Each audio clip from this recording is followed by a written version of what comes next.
پاره کوم سورکات کوم پرس کوم واجب کوم زمادت چیلنج دی څومره چې مړه دي ژوند دي ټولو ته مې چیلنج دی چې قرآن حدیث کې دا وخت په کتابونو سره دی نه اخلي. دویم نمبر زدنه ته بوس کوم تا خو په مونږ باندې اعتراض کړل زه پتا اعتراض کوم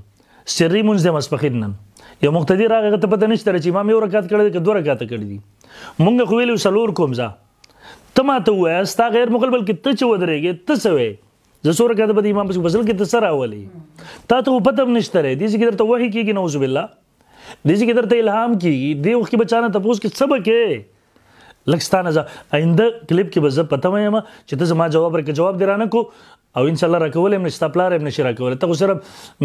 الذي يوسوس في صدور الناس من الجنة والناس ته خو قرآن مجید د حق ایتونو مصداق چې د مسلمانو ذهنونو کې وسوسې وراچې زه بیا مسلمانانو ورونو ته اخره کې وایم چې ګوره زمون خبره صحیح ده دا غیر مقلد خناس په دې نه پوهېږي اصل خبره دا ده مونږ وایو د نن ماسپښین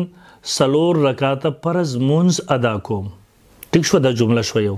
دویم په دې حاضر امام پسې مطلب سره یعنی په دې حاضر امام پسې ما اقتدا کړې ده د په اقتدا کې مونځ کوم اکار څو رکعت لري د اولنۍ جملې سره د دې تعلق نشته مونږ عربی کې وایو اقتدیت بهذا الامام اقتدا مې کړل په دې امام پسې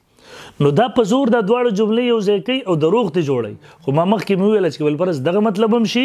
نو هلته حدیث موجود دی نص موجود دی ما د فقه ضابطه په هغې پېښ کړله امید دی زموږ ملګري په دې پوه شوي خو زه مسلمانانو وروڼو ته وایم چې د دې مکارانو نه ځان وساتئ ستاسو دین ګډوډوي یقین وکړه بعضې څیزونه دغسې وي چې مونږ یې خپله ورو مونږ له پسې خندا راشي په دې قمقلانو پسې نو ځان ونه وساتئ الله رب ذوالجلال دغه دجالانو نه دغه مکارانو نه چې یقینا دغسې یو دور دی مسلمانان په دین راوستل په مونځ راوستل دا یو ډېر لوی تبلیغي جماعت زموږ الحمدلله زموږ نور مسلمانان محنت کوي